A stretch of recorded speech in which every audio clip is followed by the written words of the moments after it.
The Tom Woods Show, episode 2251. Prepare to set fire to the index card of allowable opinion.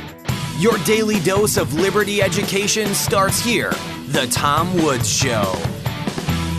Hey, all you old-timers out there from the Ron Paul 2008 campaign, you may remember my friend Larry Lepard, who spent $200,000 of his own money on full-page newspaper ads in support of Dr. Paul. Well, Larry has had an uncanny way with money over the years, and he made a presentation to my paid membership on how to insure yourself against currency debasement. That is to say, how to survive inflation. Well, I took that presentation out from behind the paywall, and I'm making it available to the general public for free. Check it out at tomwoods.com/Larry. Hey, everybody, Tom Woods here. I'm glad to be joined once again by Oren McIntyre, who is a host and columnist over at The Blaze. He has a very worthwhile Substack, which I will link to on the show notes page, which is tomwoods.com/2251. And I thought I would talk to him about this ongoing and still unfolding story about Twitter and Elon Musk and the previous Twitter leadership's suppression of the Hunter Biden laptop story. This is not a small thing. This is a microcosm of 2022 America, and we got to talk about it. So, Oren, welcome back. Thank you so much for having me, Tom. All right, let's dig into this. First of all, before we even get into the details, who cares about Hunter Biden's laptop in the first place? What's so exciting about it that people would be wanting to suppress the news about it? Well, that's the really interesting thing, right? Is at this point, we're seeing a lot of people trying to make this into the nothing burger, right? Like this seems to be the tack that the media is taking. Oh, nothing to see here. Turns out that the Biden laptop was never really a story, never really mattered. And so the fact that whether or not it got covered up is just immaterial. It wouldn't really have affected the election. So while there is, I think, a lot to learn from the Biden laptop, I mean, obviously there seems to be connections with Hunter Biden selling influence, peddling influence to foreign companies and different government officials, that kind of thing. Obviously, corruption looks pretty evident from what we can see there. I think the real story, they always say the cover-up is much worse than the actual crime. And I think it would be really smart for most people who are talking about this to be focused on the cover-up, because whether or not the information on the laptop actually would have fundamentally altered the outcome of the election is really immaterial. The big news here is that it's very clear that elements of the federal government, including the FBI, were seeding these social media companies with the idea that this hacked information would eventually come out. And when it did, the social media companies felt it was incumbent upon them to work with the government and political parties to actively suppress a story which they knew to be true because they were worried about the possible outcome. So whether the information on the laptop is ultimately something that could lead to criminal conviction or would have altered the outcome of the election, that's not really what should be the focus of the story. The focus should be this massive leviathan that moved in the direction of censorship in the middle of a presidential election.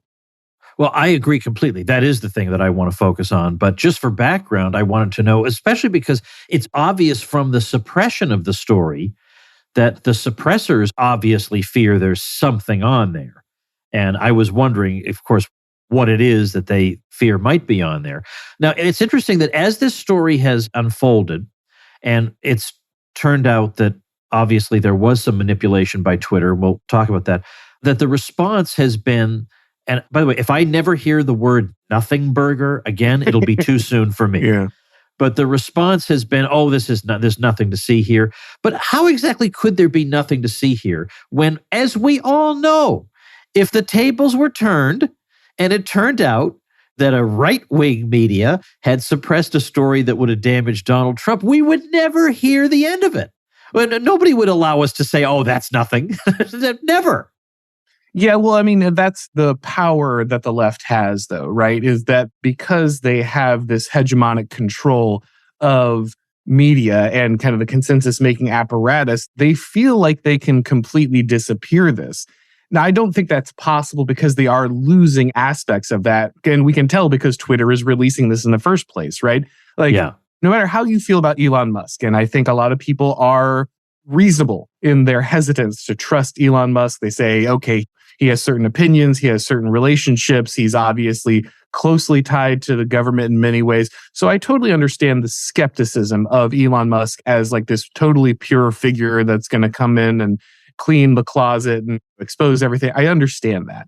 But you do have to look at the actions taken, right? And the fact that Elon Musk seems to have captured one of the most important nodes in our country and in many ways the wider world's information distribution network, and has used that to expose the corruption and the collusion involved between the social media giant, different political parties, and the federal government itself, really speaks to what he's trying to do here, right? And so the fact that now there's a leak, and this is why everyone knew the loss of Twitter for the left was a big deal, right?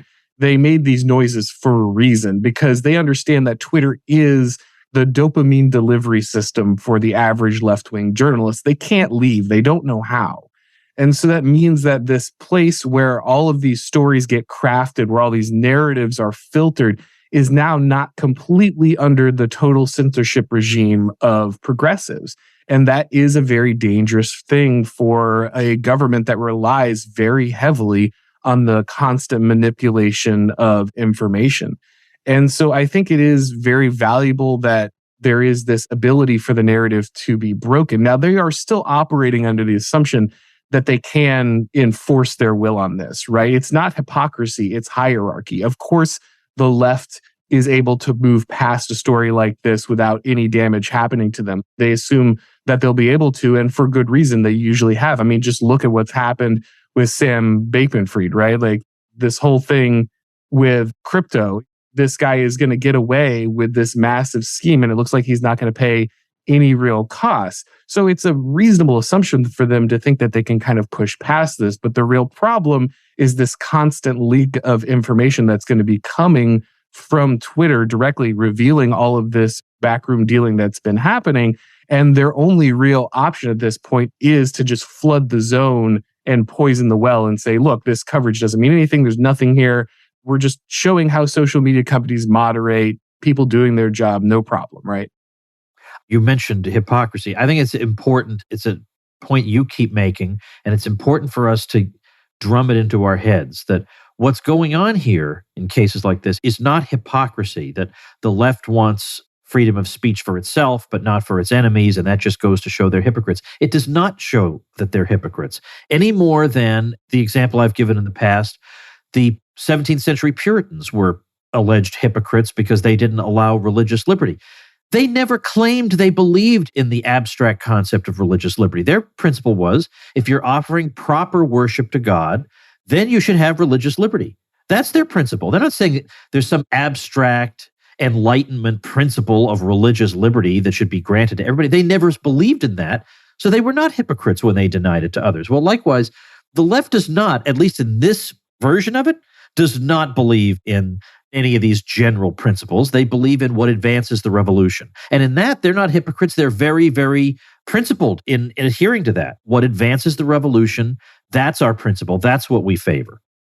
One of the things that I think is very difficult for a lot of people, especially people of maybe a libertarian or right-wing bent, to understand is that all principles are grounded in tradition and a shared moral understanding.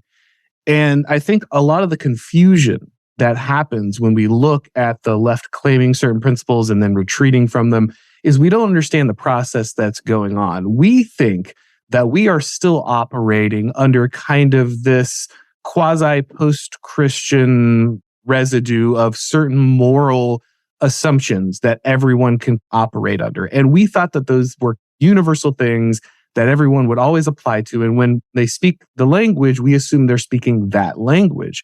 But of course, the left is not, right? Those principles were completely disembodied from that tradition. And instead, the left used the memory of those, the social credit of things like freedom of speech and freedom of religion, freedom of the press. And they use them to dismantle the structures in society that they no longer thought you were useful for their purposes.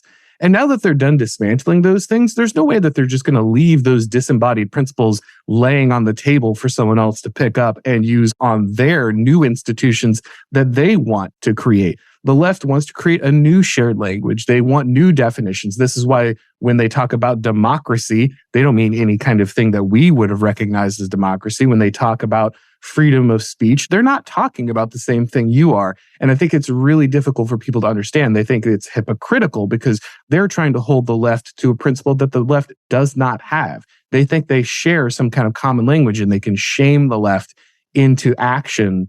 But that's not going to happen because the left knows that they have a superior way of living. They know they should rule, they should be in charge, and keeping themselves in power is the most important thing. And they're not going to let you use some kind of freedom of speech or journalism or holding the powerful accountable to disassemble all the things that they have now built. They're not that foolish.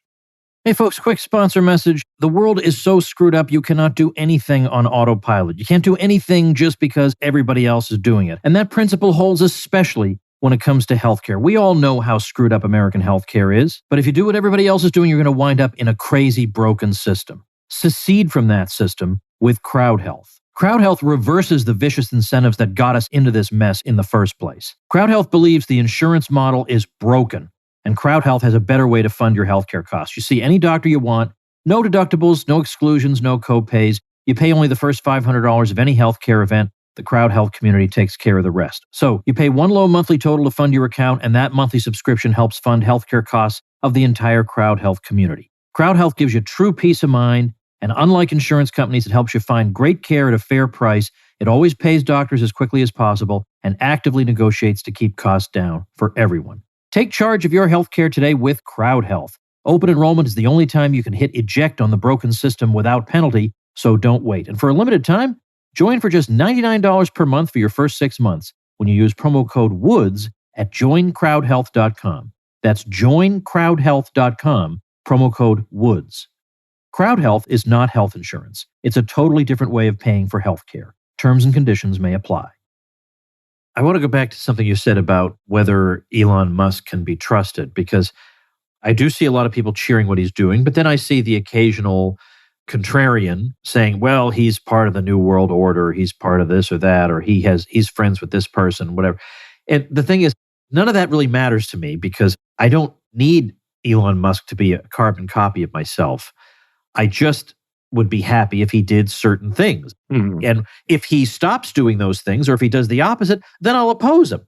But right now, he is one of the boldest, I think it's safe to say, one of the boldest people in America, because he's taking on everything. He's taking on the deep state. He's taking on the current regime. He's taking on Biden specifically.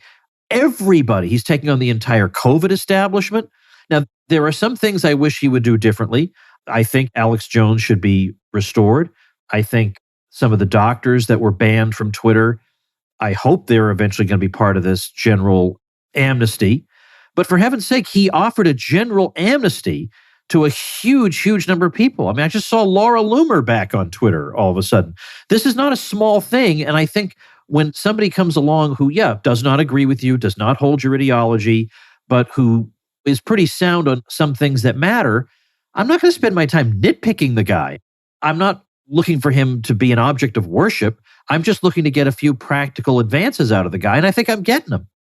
Yeah, I think that's exactly the right attitude. A lot of people want like this purity test before someone's allowed to do something good, which is just ridiculous because first, that's not the kind of situation you're involved in. You're not the kind of person that can be picky when we're kind of in the situation that we're in, kind of over who's going to make those big changes. Also, it's something to remember that great men of history, and I'm not necessarily putting Elon in that box yet, but I'm just saying it's something for people to keep in mind. Great men of history tend not to be purely ideological. They tend to be more about getting things done than they tend to be about checking all your ideological boxes. And so if you're looking for someone who can cut the Gordian knot and break through, they may not be 100% the perfect libertarian or conservative or whatever. Like you said, Elon Musk has espoused policies that I disagree with. He's talked about ending anonymity on Twitter, which I am very much against, vehemently against. So he is not perfect, and I do not support him in everything he does. But like you said, you have to take those wins where you get them. And I'm going to look at what he does, not just what he says, because that's another aspect people don't think about. Sometimes people in these positions, people who are running companies, having to deal with the government, having to deal with regulation, they have to say one thing and then they have to do another. Like Elon has to present a certain plan to his investors, to his regulators, to different parts of the media. That doesn't necessarily mean it's his plan. It doesn't mean he's announcing everything he's going to do. And so I think people need to keep that under advisement as well, that just because Elon is not coming out and stating blow for blow everything he's going to do out loud, announcing that before he does it the way you want him to, doesn't mean that he doesn't have some of those same goals in mind later on down the road. Let's get to the actual meat of it. So we have the so-called Twitter files, and these are apparently being released in batches. And so as we're recording this, the first batch was released. There were a couple of journalists, I guess, who were chosen. I guess Matt Taibbi and Bari Weiss, who got these things and then went through them. Now, we'll get to the Jim Baker thing in a minute. Mm-hmm. So what exactly did we see in there? In a way, it's a, quote, nothing burger only to the extent that we already suspected that this was going on. But that doesn't mean that there's no value in actually having the receipts. Yeah, that's exactly what I said in my piece for The Blaze here recently is if you've been paying attention, if you're someone who's plugged into this stuff, and not everybody is, it's okay, guys, you can have a life. You don't have to obsess over this. But if you're someone who has been following all this stuff and you know what's going on, none of this should really be surprising, right? Like a lot of this was stuff we could infer from the behavior of the government, from the behavior of Twitter, from the different reporting we'd already received from places like the New York Post. So none of this is groundbreaking other than we have the smoking gun now, right? Like it's one thing to speculate. It's one thing to say it's pretty obvious that this is how a social media giant is operating. It's pretty obvious that this is how different political parties or the government is interacting with these people. But it's an entirely different thing to have the cold, hard documents, the process documents and emails and communications so that you can lay it out for people who might be skeptical about what happened here.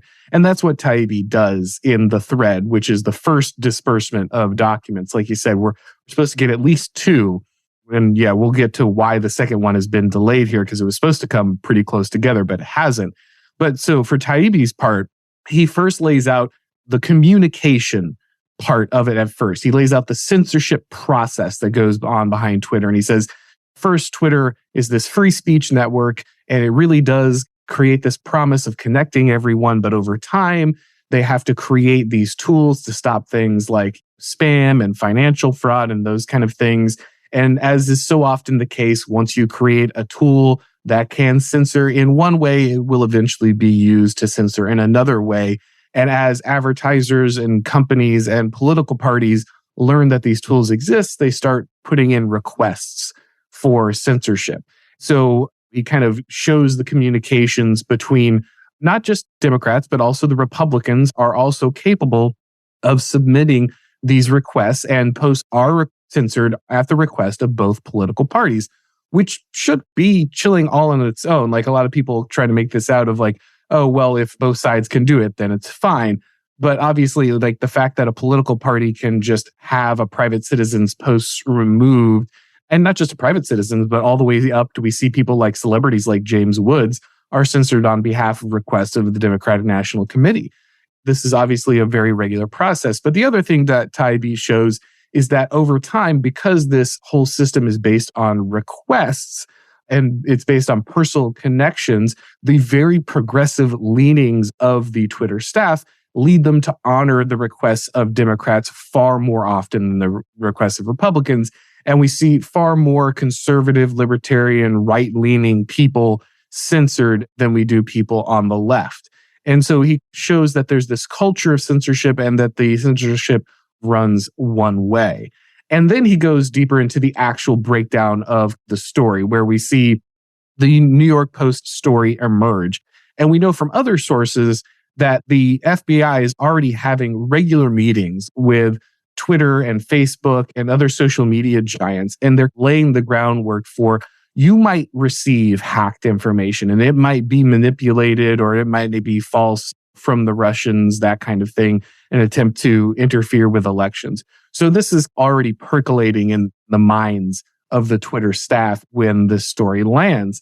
And what's really interesting with Taibbi is, and the information that he was given by Musk to lay out, is it shows this narrative of how the story gets introduced and how it's immediately dropped into this box of hacked information. Even though multiple people in these chains of emails raise concerns about this information being filed, they're like, are we sure it falls under this policy? It doesn't seem to. This doesn't seem to qualify correctly. But this decision has already been made by parts of Twitter staff. Vijaya Gandhi, I believe, is the name of the woman who was spearheading this effort. She's the one that was on Joe Rogan with Tim Pool talking about how they censor people on Twitter. And I think she was also key in censoring Donald Trump, getting him removed from Twitter as well. But she seems to be one of the key people who got this ball rolling. And once the momentum of the decision had been made, multiple people along the way, to their credit in this revealed email chain, bring up, hey, are we infringing on the First Amendment? Are we going to be running afoul of possibly messing with election, that kind of thing? And what's very clear is that every step of the way, they were told, well, it's too dangerous. We can't let this story out because we saw what happened with Hillary Clinton and the emails in the 2016 election, and it could be that all over again. And so what's very clear is the possibility that this story could have a Hillary Clinton email server effect on the 2020 election was the most important thing to them. Not the truth of the story, not the veracity, not the legality even. The most concerning thing is that this could allow Donald Trump to become president again. And they were very dedicated to making sure that this story did not have that effect. And so they went to very extraordinary lengths, as we already know from previous reporting. They censored the White House spokeswoman, and they go ahead and stop these links from being shared, even in private direct messages, which were extreme measures that were designed only to stop things previously, like child pornography and such. And so they kick this thing into high gear, making sure that this story is just unshareable before the election. Right. Yeah, that's exactly it. Now, meanwhile, let's talk about the delay between one drop and another. And this shadowy figure, not so shadowy because he's right out there, right in front of you, Jim Baker. Yeah, so the Jim Baker thing is amazing, really. You find out that in between the distribution to Taibbi and to Barry Weiss, they discovered that this guy, James Baker, is the lead counselor on Twitter, one of the lead attorneys. And he has been vetting the documents before they go out to these journalists, which is particularly concerning because one of the things Taibbi specifically notes in his thread that surprised him was the lack of references to the FBI. Well, it turns out Baker was an FBI lawyer, and not only was he an FBI lawyer, he was involved in the whole Russiagate investigation. And so this guy is not only tied to the FBI directly and already has a history of manipulating and being involved in attacking the Trump administration from the government, he is now also one of the key attorneys who is still serving even after Elon Musk has taken over as part of the Twitter regime. And he is actively, what it looks like, I mean, we don't know for sure at the moment, but it looks like he's actively filtering out possibly FBI connections between Twitter in the middle of this whole thing. And so as this is happening, Barry Weiss recognizes that this guy is the same lawyer who is part of the FBI, and they go ahead and they cut him loose. Now, the interesting thing will be, of course, how much of that documentation survived, right? Was Baker able to completely purge it? Did he purge anything? How do we know? How do we know the veracity of the documents now that they'll be coming out after they've been filtered to this? Hopefully, he was stopped in the middle of that process, but we just don't know for sure. But this really speaks to this professional managerial class and the way that they spread between this revolving door between major corporations who have a massive impact on our information distribution and the federal government, and how someone who has already been involved in shady interactions and anti-Trump interactions in a federal law enforcement capacity is also able to acquire a job inside a major social media company and sticks around even after this changeover from Elon Musk. This institutional momentum allows him to keep his hand in the cookie jar when they're distributing this information. Hey folks, time for a 60-second fireside chat with Ol Woods.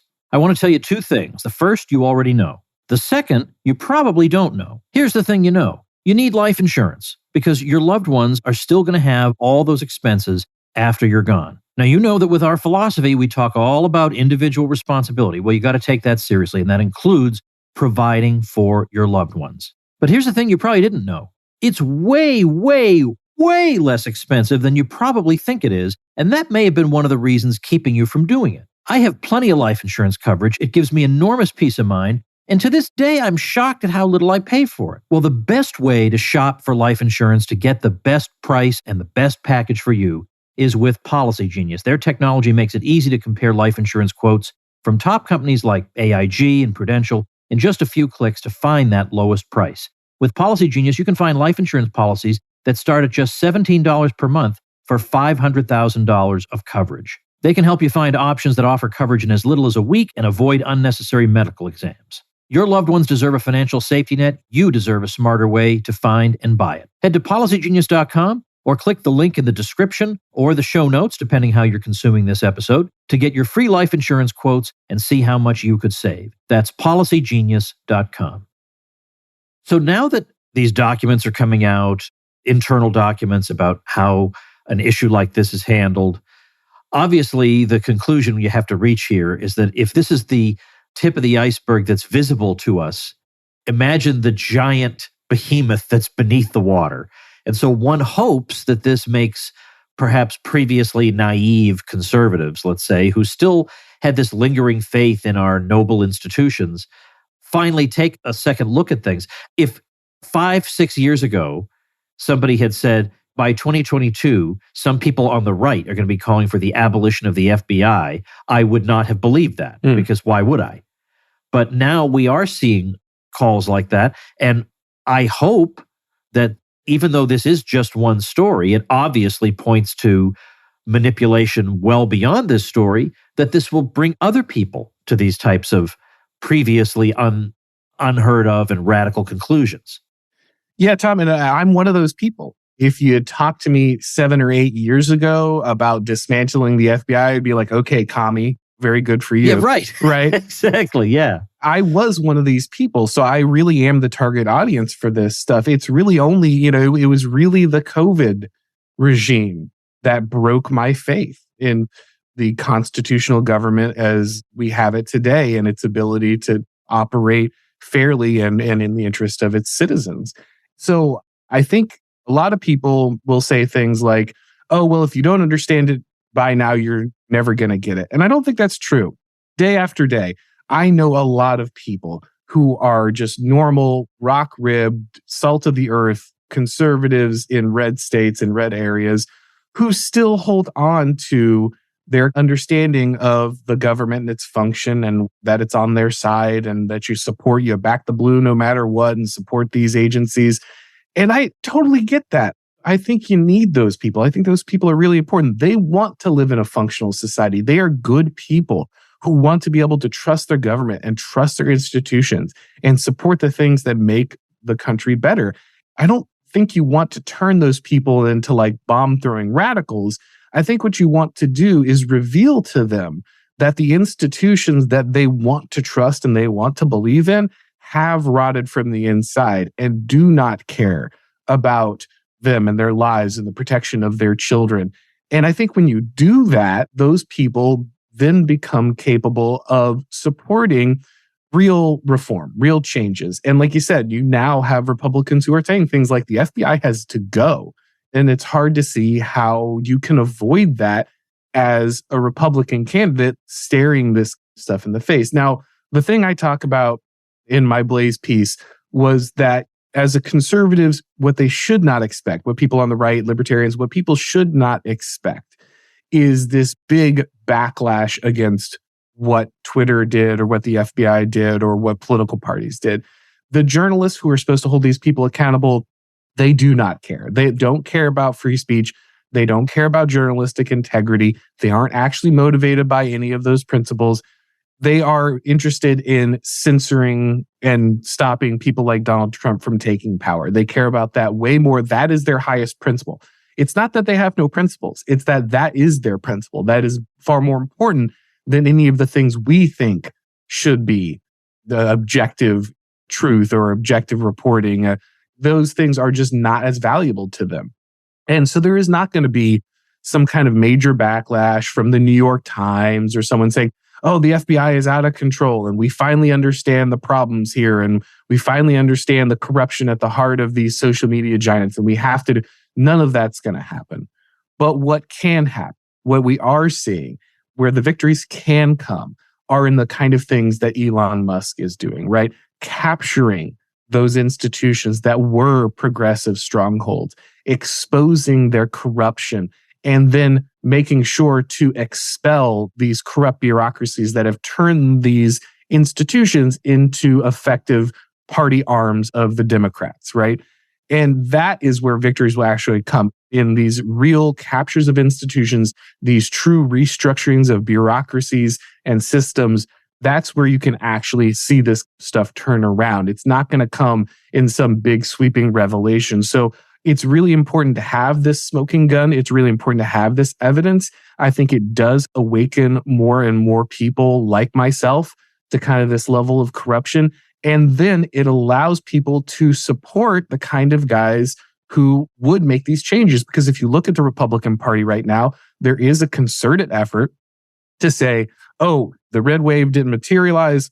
It was all about candidate quality. It's because the MAGA people were in charge. And if we can just get back to Jeb Bush and Mitt Romney Republicans, conservatives can be in charge again.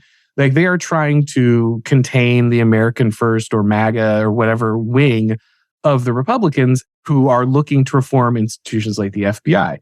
And so the more and more conservatives can have this stuff exposed to them and can change their mind, the more and more likely they are to reject a return to that controlled opposition GOP and look for people who are actually willing to implement significant change.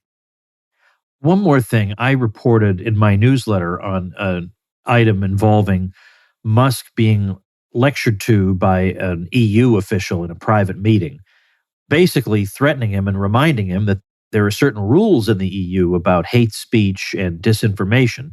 I can't even take these people seriously with the disinformation thing. I mean, these are the biggest liars in the world, and they have to know it. They have to know that it's laughable for them to be worried about disinformation coming from sources other than themselves. But obviously the problems with these things are, I don't trust the state to tell me what's disinformation and what isn't, because they've obviously proven they can't be trusted with that, even if that were a desirable function of government. And secondly, obviously, so-called hate speech is completely arbitrary because there are plenty of hateful things that people in certain, shall we call them marginalized groups, say all day, every day, and they just have carte blanche to say what they want. So that's always going to be a double standard. And one man's truth-telling is another man's hate speech. So I don't want them involved. So that's really where you would find out what Elon Musk is made of. If it should come to that, either that or the Apple Store, keeping Twitter out, then we find out, is he willing to take this all the way to the end?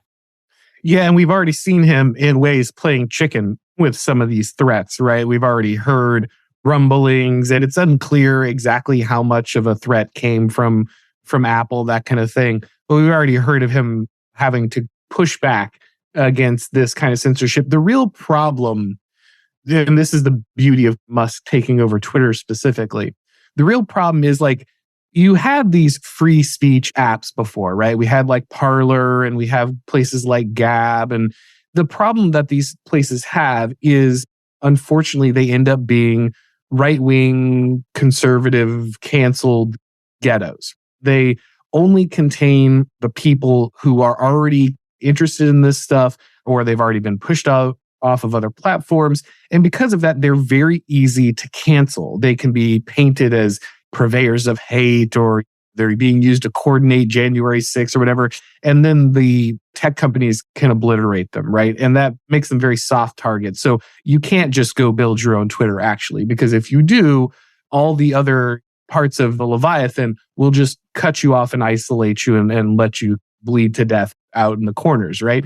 But the thing with Twitter, like I said, the reason it's so important is Twitter is baked deeply into the information distribution network. It is where the journalists and the famous people, the media personalities, it's where they are. There's a specific thing about the way people communicate on Twitter that draws these word cells, these people who are obsessed with the manipulation of language, into it.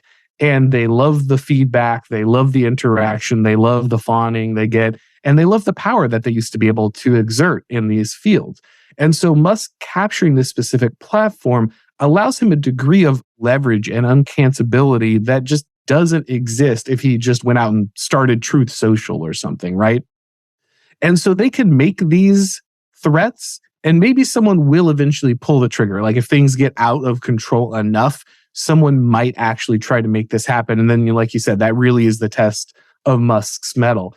But what happens for a while is Musk gets to run this operation without that level of censorship because the platform already has that level of notoriety, and it already has an interaction of celebrities and people from the left and the right. And there's just too much going on for that platform for someone like Google or Apple to just completely cancel it out of nowhere. They really have to have, this is an emergency big red panic button situation if they're going to do that kind of censorship. And so I think Musk gets more room to maneuver and set things up than he would, again, if he had just created some platform out of nothing. The acquisition of Twitter is far more powerful. So I think if he can show that the platform can operate and possibly even be profitable in that environment without the interference of governments and censorship and other people, then he can make it harder and harder for these corporations to justify that, because maybe, like I said, they will panic enough to make that move. But when they do, it will be very obvious to everyone what is happening. It's no small thing for them to just rip this node out of the information network. And I think that gives Musk way more room to maneuver. Well, we're going to leave it there. I know you're continuing to report on this. And as you said to me in our little exchange, this is a multi-week story. There are going to be further developments in it. And I'm going to keep on following it because this is one of those rare times when the people in charge, the elites, are having something unfold before them that they can't control and they do not want to happen. Usually things go the way they want because they're running things.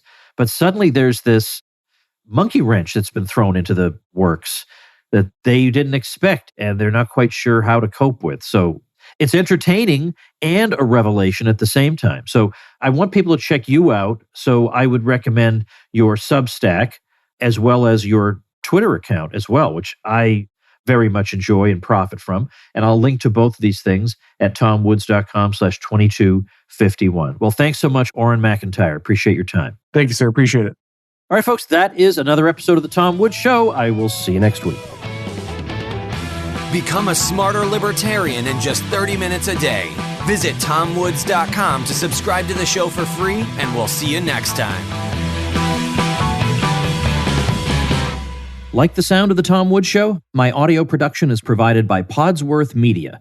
Check them out at podsworth.com.